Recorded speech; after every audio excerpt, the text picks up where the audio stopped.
Hello, and welcome to this special panel session on gender balance in computing, which was hosted by the Raspberry Pi Foundation on Monday, April the 26th.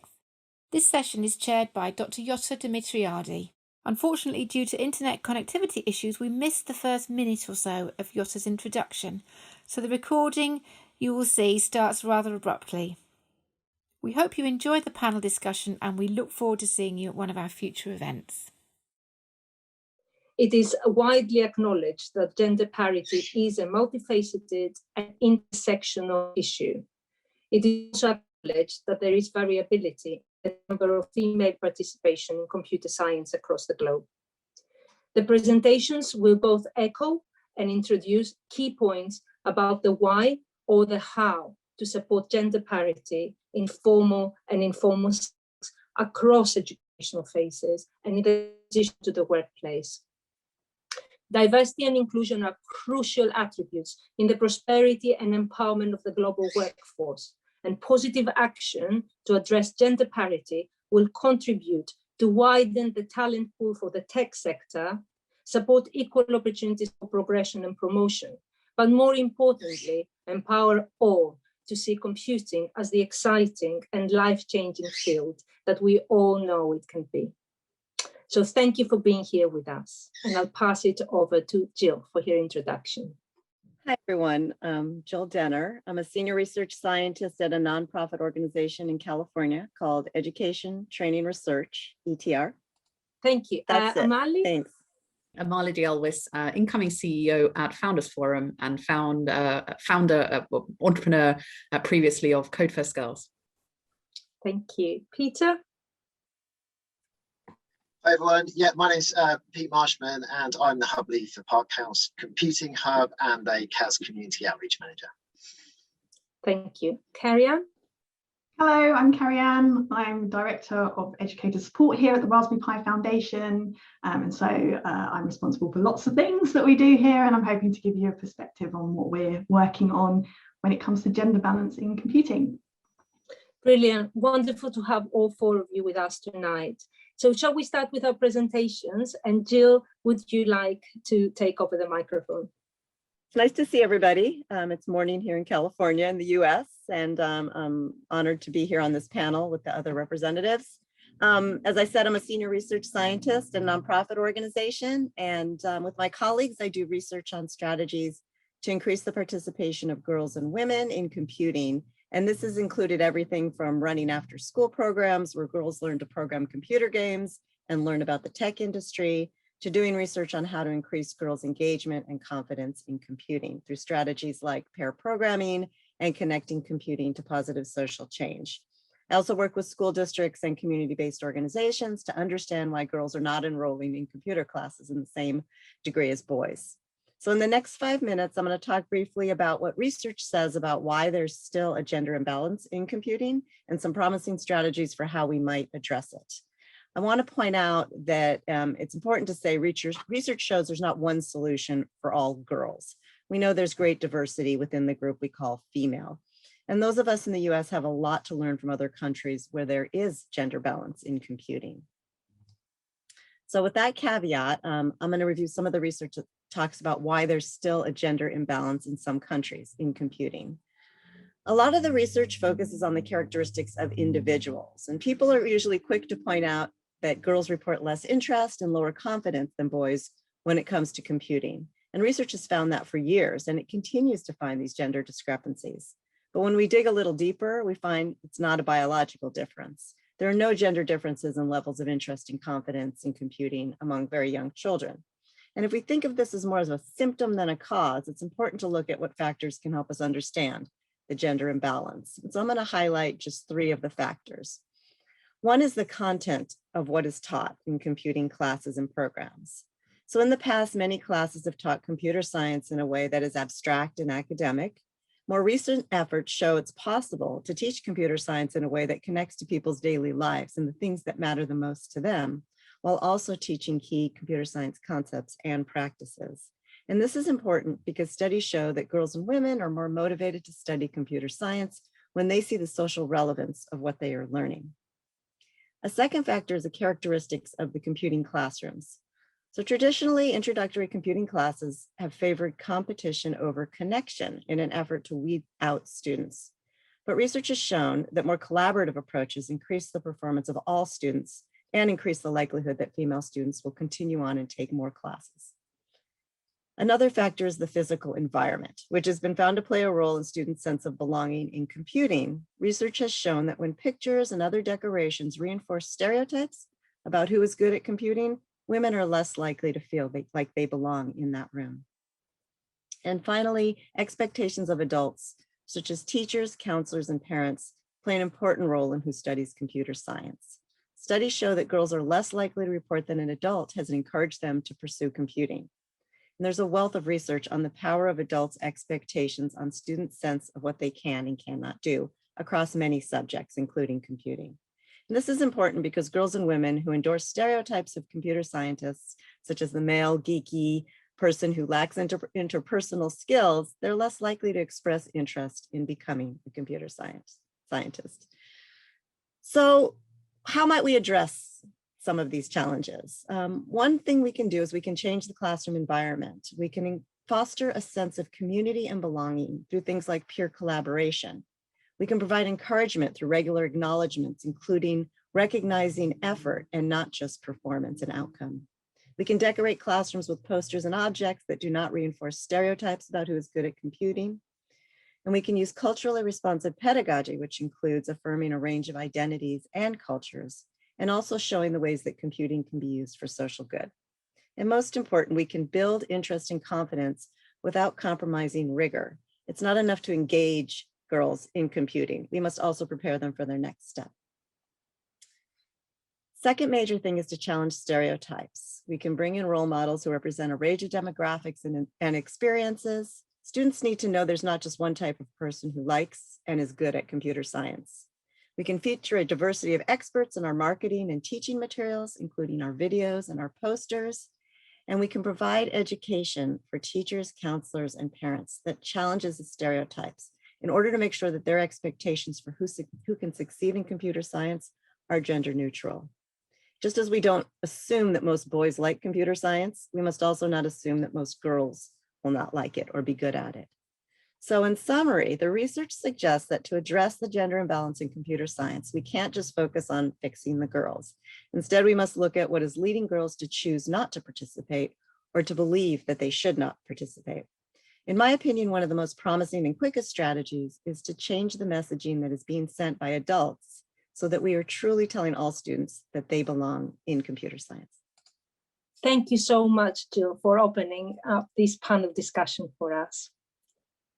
So we are going to go to Pete next. Okay, thank you, Jutta.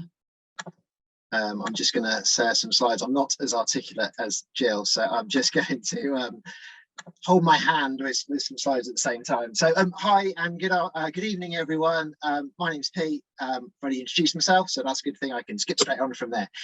What I'd like to talk to you about today is kind of my experience working across two schools, which has massively increased engagement of girls and girls selecting GCSE and A-level computer science. But really all of this stemmed from self-efficacy, which is something that I've grown to kind of really find out more about. And really it's about kind of being in control to have power over making things happen, which I think is really, really exciting.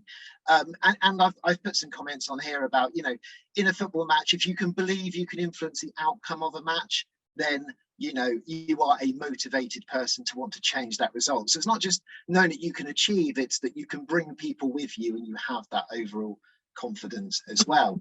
So just in case you're not aware of the difference between self-efficacy and self-confidence, I may or may not have made this clear here. I may have made it more complicated, but effectively, you know, self-efficacy is about a specific situation. So if we're talking about computer science, we're talking about being good in the computer science classroom, but it's also about your kind of commitment and persistence around that, to knowing that you can achieve, to knowing that you have the confidence to achieve. And a lot of self-efficacy is kind of built in the very early stages of when you kind of join that new, shall we say, environment. So this all kind of dawned on me. I've always been interested in engaging girls in computing ever since I started kind of teaching a long, long time ago. But a long time ago. As you can see, I've got hair and everything there. When I took some of my digital leaders to the Olympics, we were, although we had training, like we were sort of dumped in this situation where we had access to the whole park, and actually I didn't know what I was doing. They didn't really know what they were doing, which is great, isn't it, when your teacher doesn't know what you're doing. But what I found was how actually as a team and how they collaborate, the actual students really amazed me with how they built their self-efficacy in a very short space of time through collaboration, but also seeing me out of my depth as well. And I think that was really key for me going forward in how I've kind of developed my lessons and how I work with colleagues. So here's an example of kind of, you know, something you can do that's very, very small, but the very first lesson that you do, for example, in year 7 is absolutely crucial. So I do this lesson around steganography, where you can see some of the young ladies there and gents as well. They code their name in, you know, in ASCII and into binary, and because they don't know each other, they have to all swap these bits of paper and find out each other's names. It's a great way of them finding each other's name in the very first session. It's very active. They're all in the same boat.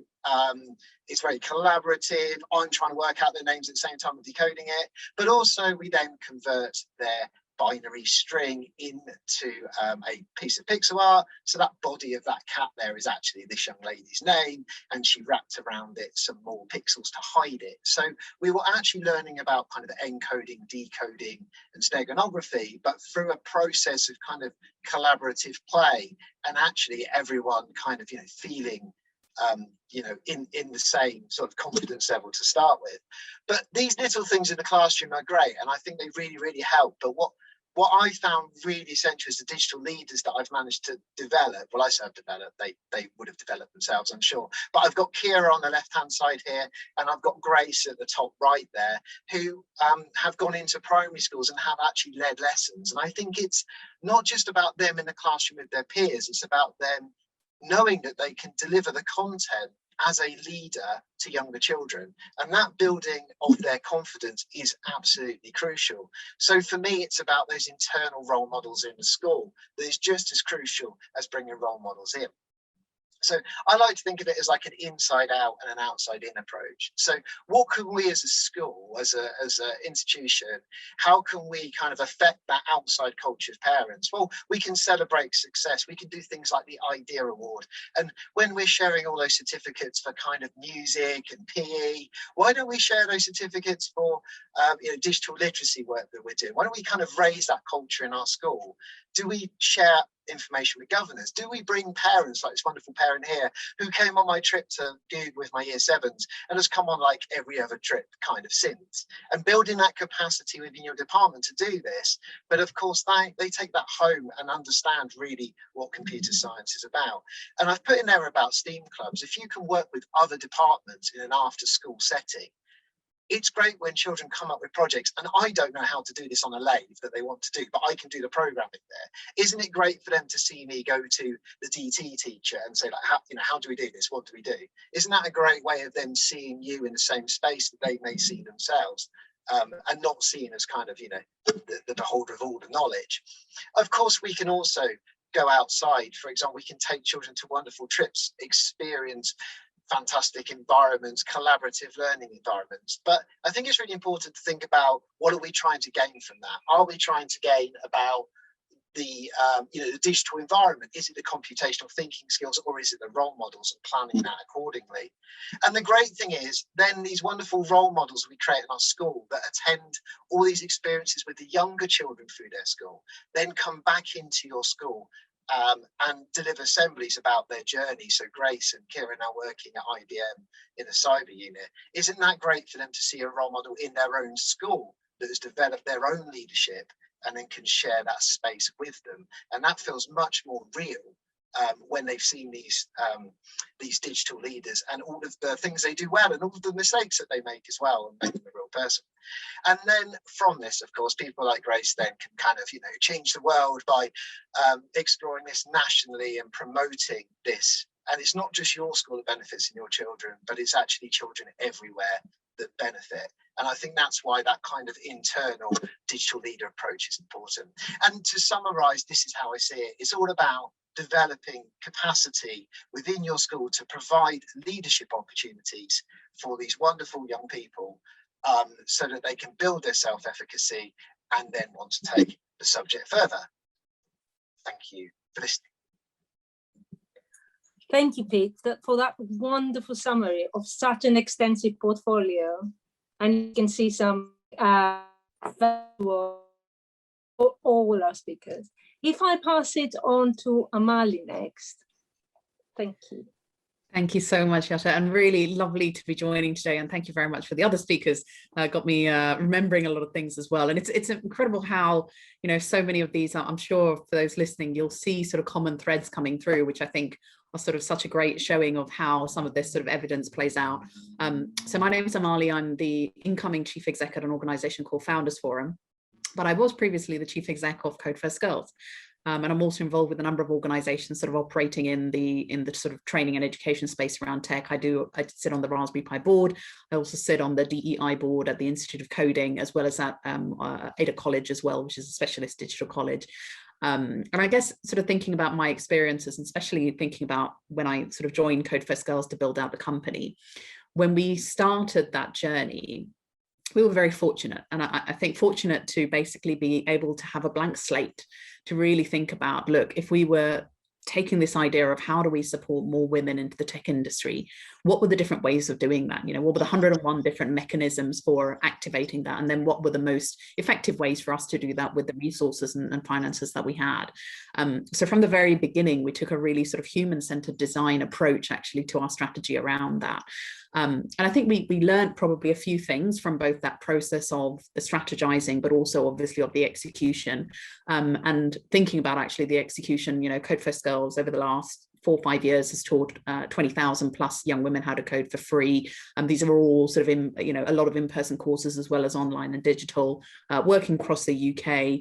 And really sort of, you know, have helped some incredible women, actually young women, go into, you know, great tech careers and stuff, which I'm really proud to say is still ongoing. When we thought about, I guess, why we were doing this and how we were going to do this and what were the key things, and I think some of the points raised by my previous speakers, I think really resonate here, which were, you know, what were the barriers? And when we started that conversation, it was those chats with those young women, with people who are hiring these potentially these talented young individuals. We're thinking about the parents, you know, existing stakeholders. What were the barriers as far as both the finances, the physical barriers, the emotional and sort of social barriers? And this is why we chose to run in-person courses to start with. We ran them for free. So these were short courses, ran over 8 weeks, so 2 hours, 3 hours each week, and delivered by volunteers. And this allowed us to kind of really focus on a few things. One, which was as far as those physical and financial barriers, we started off a lot in universities, for example, as well as in sort of larger cities where there were sort of critical masses of young women who were potentially studying. So we wanted to go to them. We wanted to offer something which was able to be accessed for them for free, where they could actually come and learn.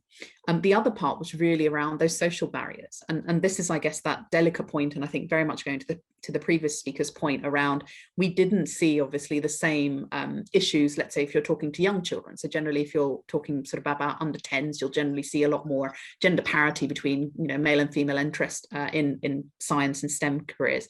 It's at that age of sort of 11 going up to sort of 18, once sort of, you know, all of these sort of gender and social norms around what girls do, what boys do, how to be a lady, how not to be, you know, and this sense of identity of, you know, what can a young girl wear? You know, what is that identity that you wear and can feel comfortable with? And I say this as someone who, you know, my first studies were in manufacturing engineering. I left engineering because I wasn't sure if I could see myself in it.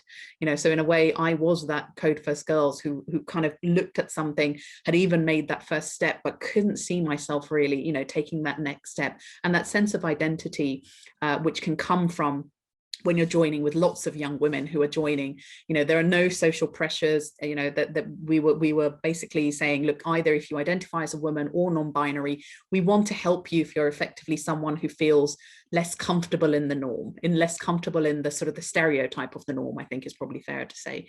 And so for these people who are coming to these courses to basically say, look, you are coming with lots of other people who also have no experience here. They're all completely new. There are no expectations of you needing to be awesome here. We just want you to come and enjoy and learn and do so with a community which you can feel supported in as well. The other part, and I think this is really going to that point around community and how critical that community aspect was. And I think learning with a group of peers who are going along a similar journey was so pivotal in this. And absolutely, you know, we tried to encourage an environment where not only were we teaching, but they were learning, they were doing pair programming, they were doing project work.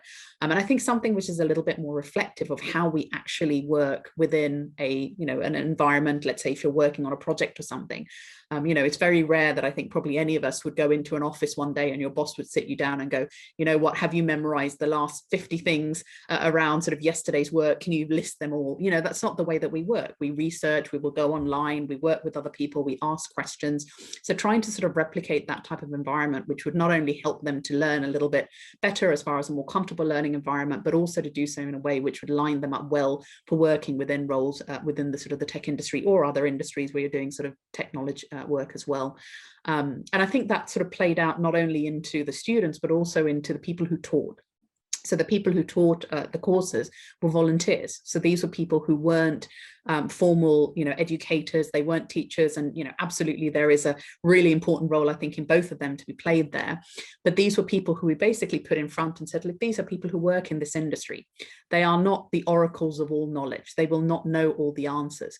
What they can help you with is not just finding the answers, but help you to think and learn how they find answers. So do they go on to GitHub? Do they go online and Google search? Do they copy other people's code? And really just showing them that it didn't have to be just a sort of a, you know, they weren't needing to be tested on this knowledge. They could actually be a sort of a live project-based learning as well, which I think, you know, worked very well for our communities. And, you know, having something to show at the end of it was always very powerful for these young women as well.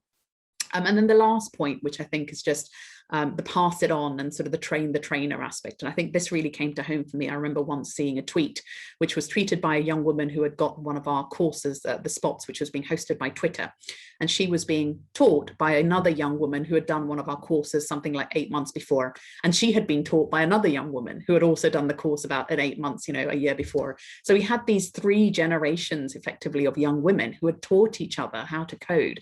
And that act of, you know, going from a student to a teacher in a way was such a powerful thing for them to sort of build confidence, and being able to see others who had gone through this journey in a very short time was incredibly powerful as well. And I think really fed into that point, which was, it wasn't just around the content and the learning. We wanted to get people excited about this as well. So creating that with a sense of community was really important.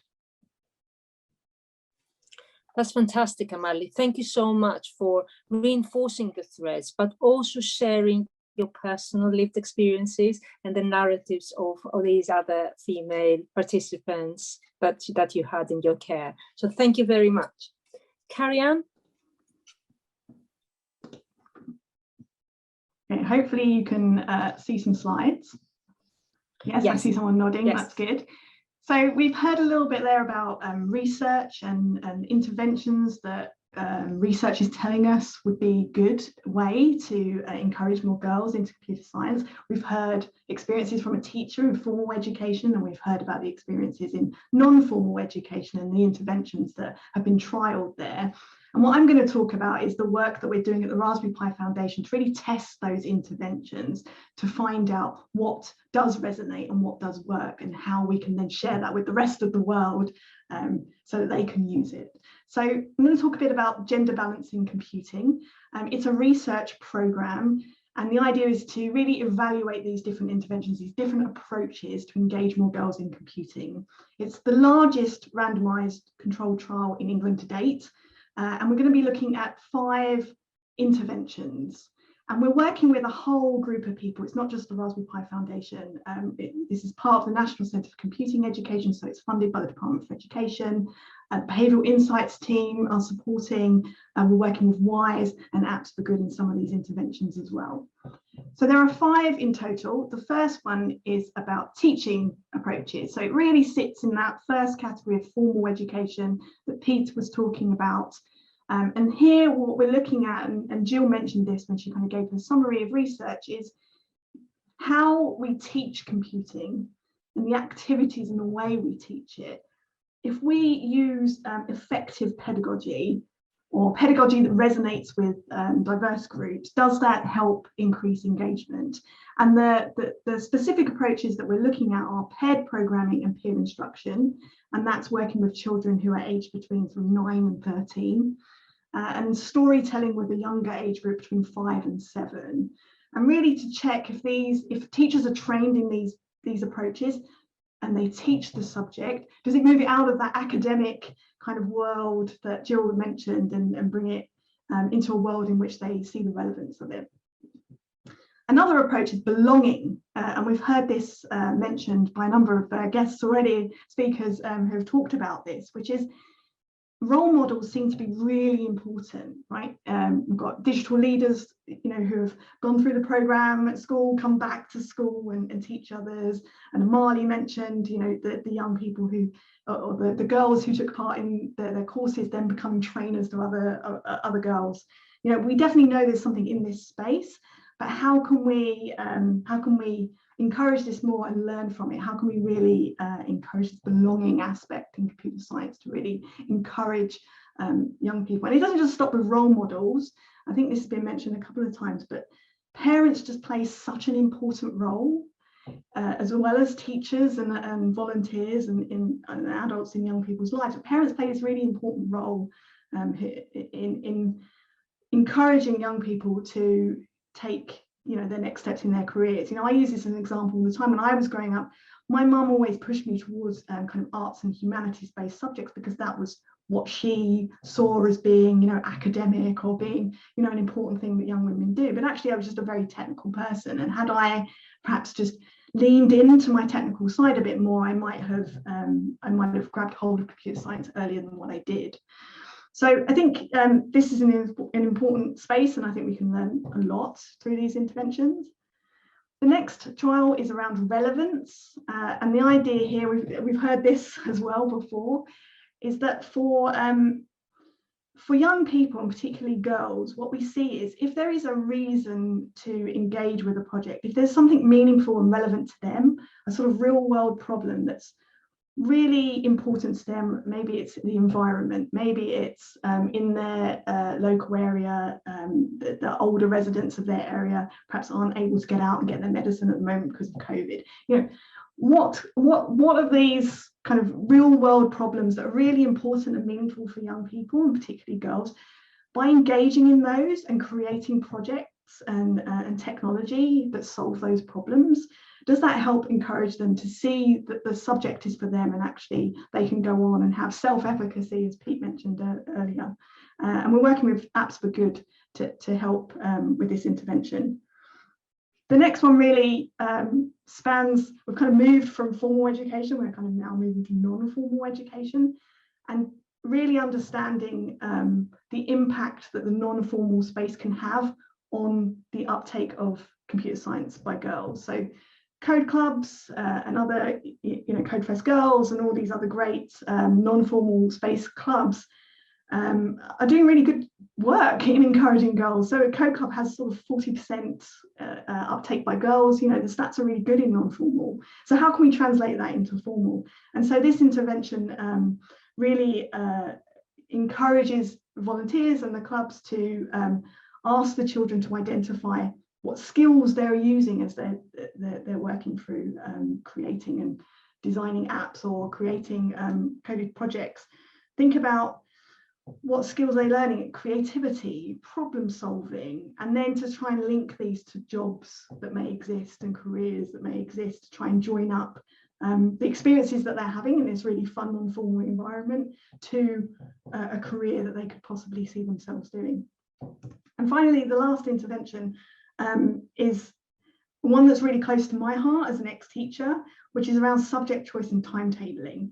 As a teacher, I always found that my subject was not always given as much time in the timetable as other subjects. So I was always in a carousel with PE and arts, and so I would see my students for 50 minutes once a week, and actually how much I could inspire them in 50 minutes for once a week was not as great as the subjects who had 5 lessons a week, 5 sessions of 50 minutes. And that has an effect. You know, the message that young people are hearing is that computing is not as important maybe as other subjects. And so this timetabling thing has always been a bit of an issue. That's a very personal perspective on that. But this intervention is really looking at more than just timetabling. It's also looking at parents again, thinking about how we approach options, particularly in England. Children, when they get to sort of age 13, 14, they can select which subjects they want to do their qualifications in. And so there's almost, you know, as a teacher, you sort of end up doing a pitch. Take my subject, it's the best subject in the world. And so, you know, choices, booklets, opportunities to talk to young people, introduce them to careers and so on. All of these play a big role and a big part in impacting on young people and the choices that they make, and particularly with girls. So these are the 5 interventions that we're looking at, and they are all randomized controlled trials. We have been impacted by the pandemic, so we were expecting to go out and do these field trials, and obviously we have not been able to do that as quickly as we had hoped. But the plan is to still continue with this in the next coming few years. And the team who work on this have asked me to say, for the people on here who know schools in England, we're currently recruiting for schools for trials starting in September. So I think there will be some links made available for you to have a look at to sign up, but do share with your networks. So thank you. That's great, Carrie-Anne. Thank you very much for bringing all these threads together, but also giving us an update about the research in the UK context. Before we move on to questions and answers, could I ask you all to show, or all of us to show our appreciation to the panel for sharing their expertise and ideas? You can either unmute your microphones and make some noise, you can have silent clapping or jazz hands, but let's all join me in saying a big thank you to this wonderful panel. Yay! Yay! Thank you. Thank you. Thank you Thank so you. much. And a big thank you to all of you for not only listening attentively, I could see you nodding, and starting off with some questions for our wonderful panel. So if you give me a minute just to check what is happening in the chat, I'd like us to start with the questions. And we had the first question from Kishan. And I think, Jill, if we start with you, because you started addressing it. So you will see in the chat that Kishan was asking, yes, all these are wonderful ideas, and there has been a lot of research around the early stages of education. However, how about strategies that can help improve self-efficacy, where those female students may have had negative experiences that may push them off computing?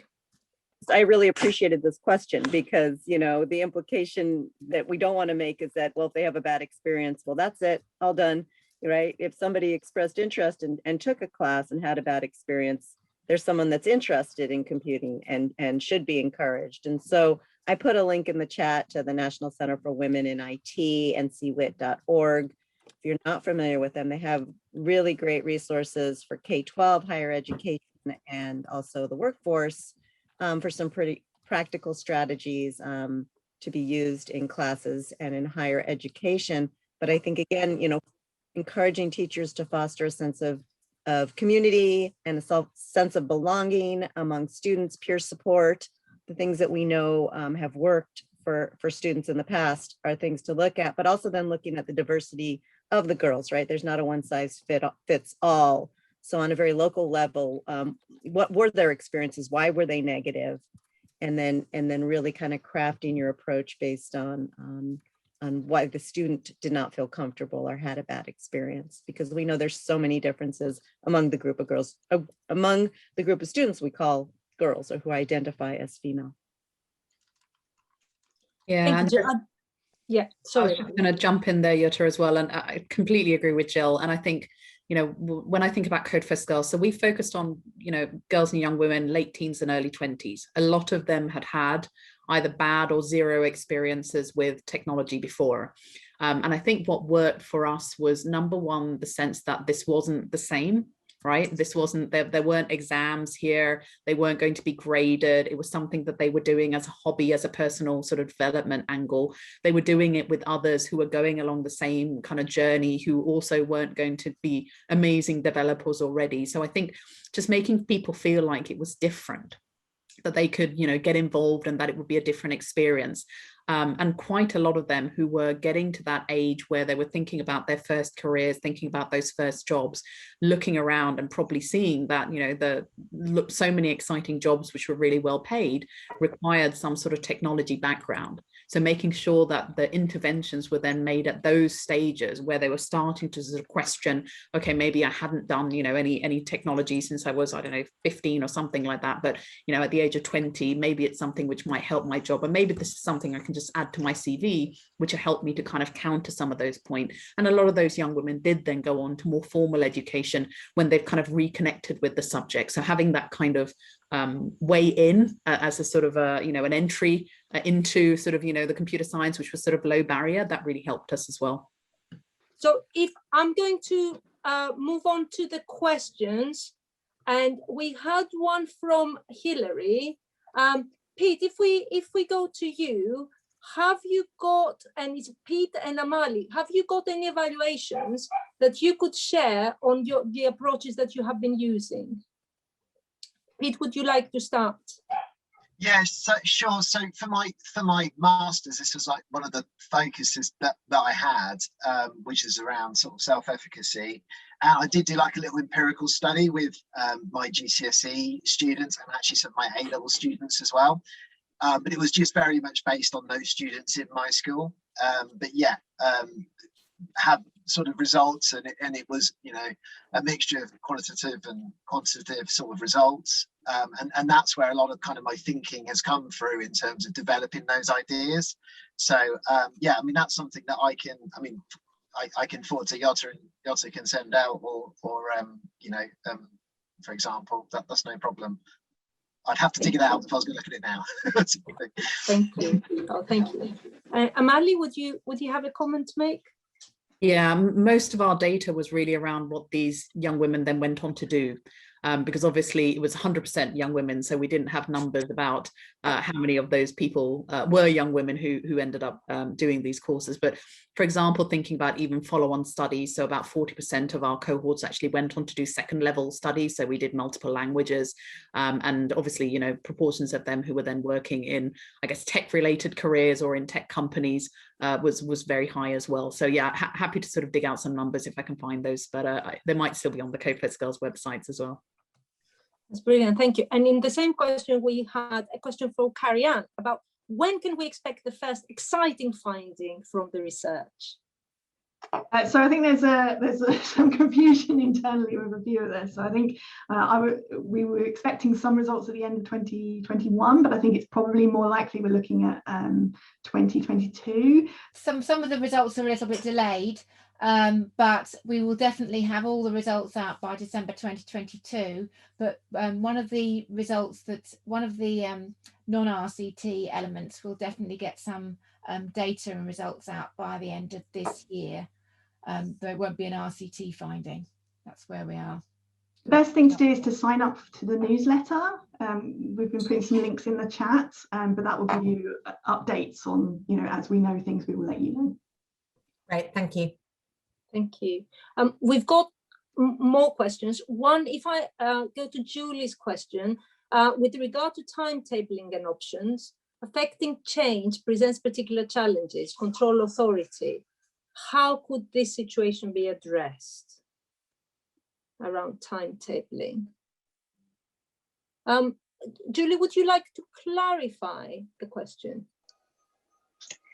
Yes, thinking about timetabling, how can the computing be optimized in schools when some schools only have computing timetabled once every fortnight?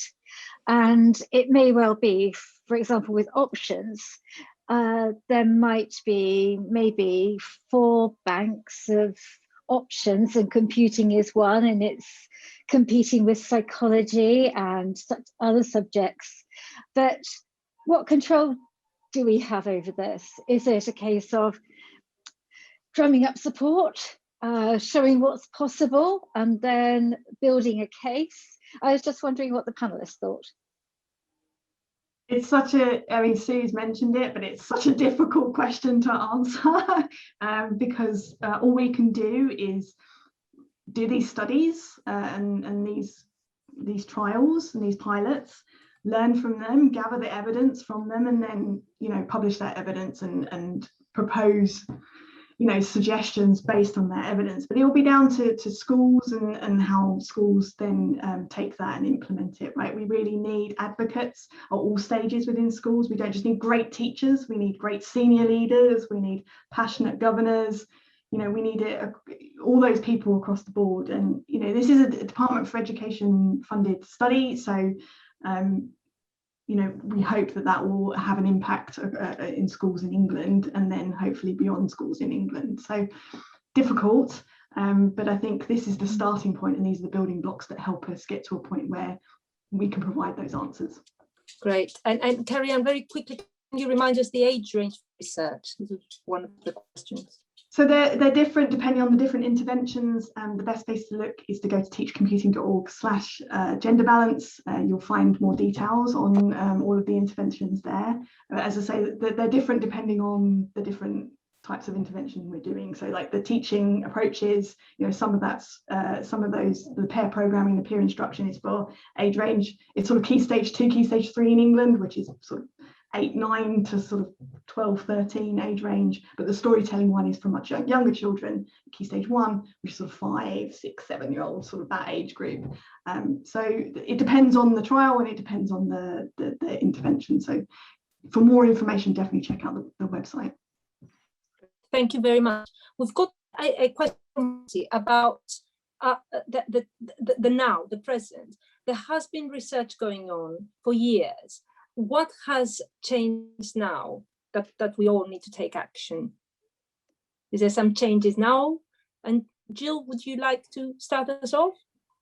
I love that question because, you know, there's a lot of research out there and it comes down to the practical question of, yes, so what? So what are we doing differently?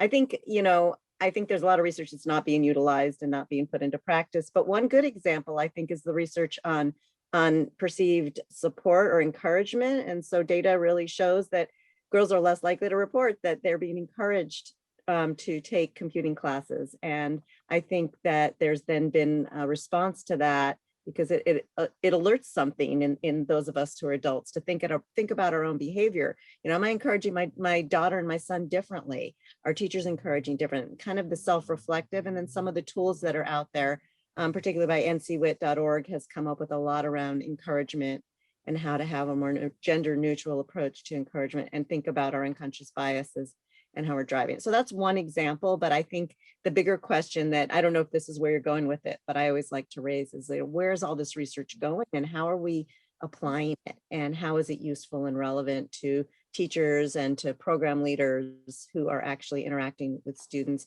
as well as to the district leaders and the contexts around the people working with the girls. Thank you for that question. That's brilliant. And we've got, you can see in the chat, we've got many questions. So I'm going through some and we still have time. There's one question about extracurricular clubs or informal learning. What does the computer club clash with and how that might affect how it comes along? So I think, Pete, would you like to tell us a little bit, because you talked about digital leaders as well, how these fit together?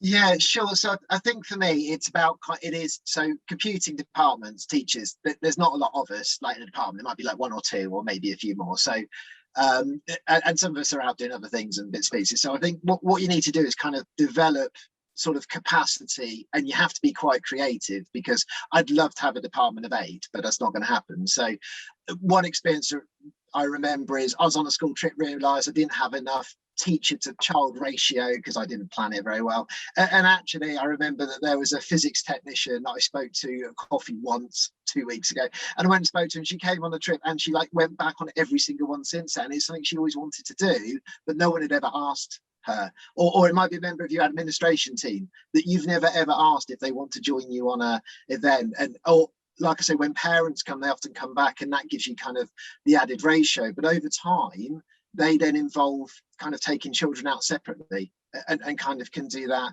by themselves. So I think you kind of have to start quite small, but you have to be quite creative about who's your team. You know, your department is not just your teachers, it's kind of like the admin staff, it's the parents, it's the governors, it's, you know, it's kind of everyone. So I'd sort of encourage everyone to kind of, you know, go and ask people you've never asked before about helping you with things, so that, you know, you might still be teaching whilst they're running a club, or if you're running a club after school, they can run a concurrent club, you know, or parallel club at the same time.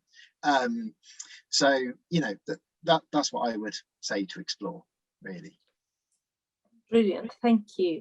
And Amali, there was a question about the presentation, because you reinforced after school, more adult focus.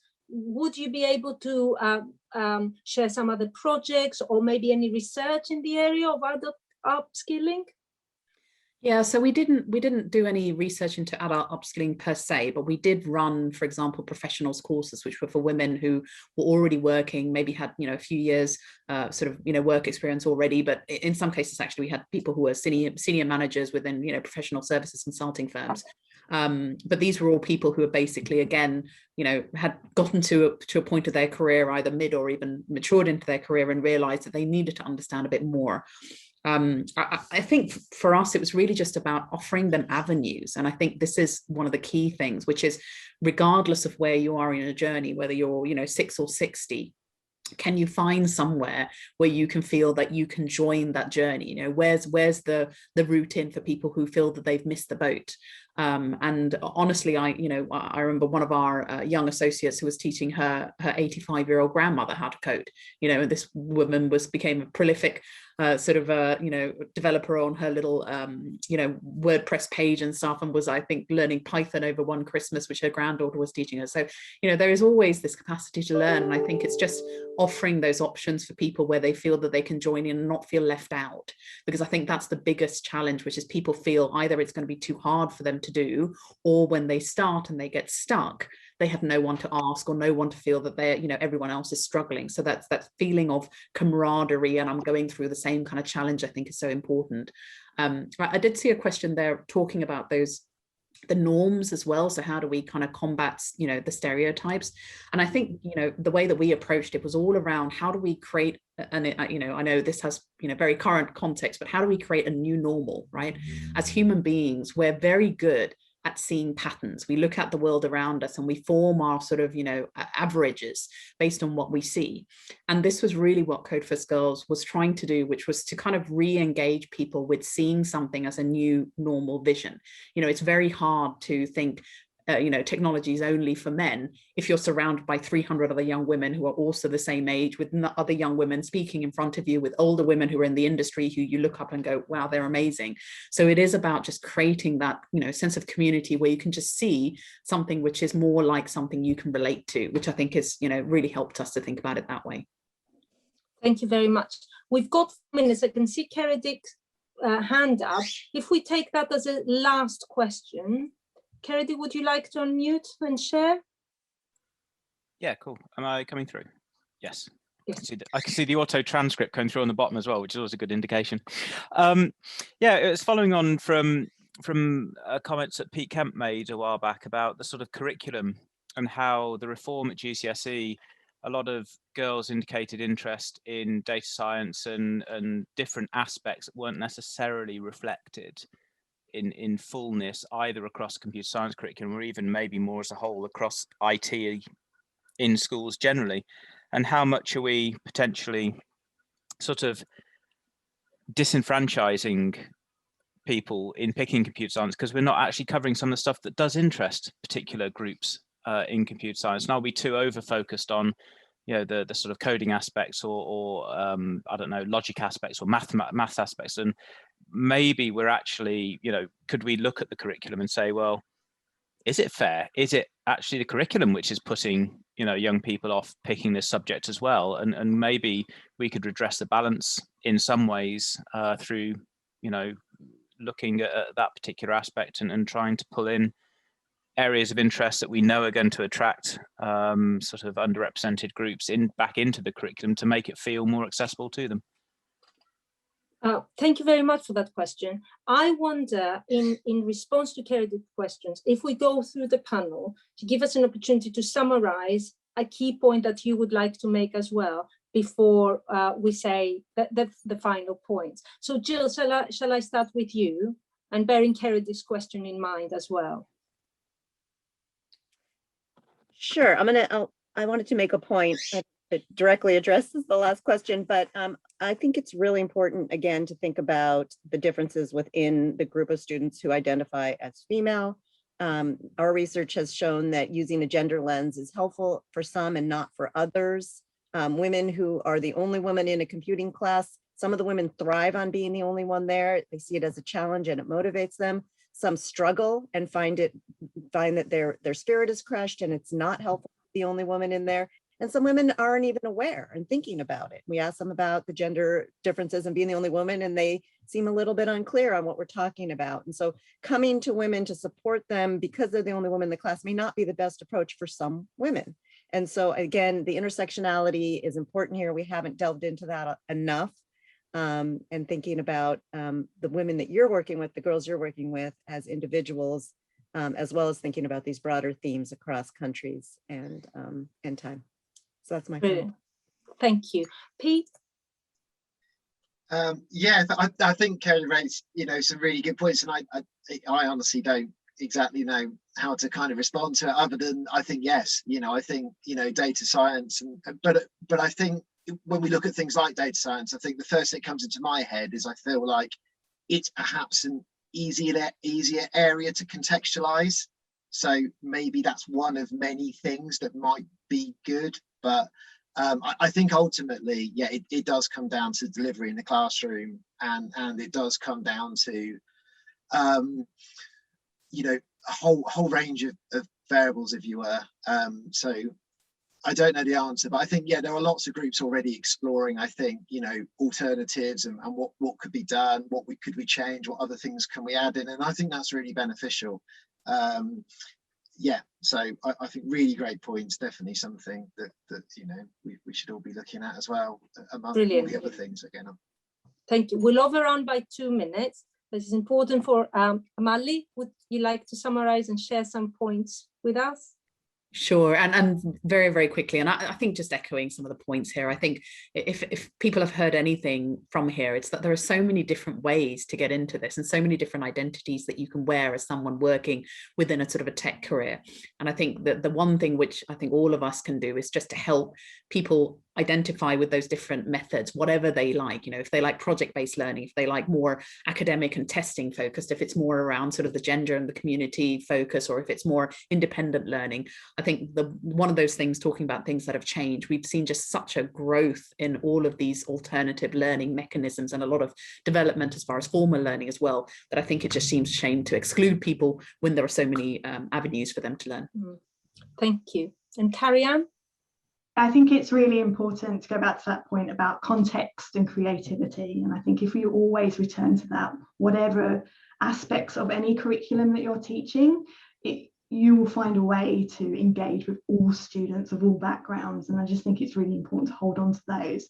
In terms of the specifics around Keridic's question about the curriculum in England, what I would say is that the curriculum from age 5 to sort of 13, 14, that curriculum, I mean, I've just led a team who has developed a complete curriculum program of 500 hours worth of lessons. That is a very rich curriculum. It does include data science. We have units, we have free lesson plans on teachcomputing.org, covering data science, covering animation, covering not just computer science, right? It covers lots of aspects of computing.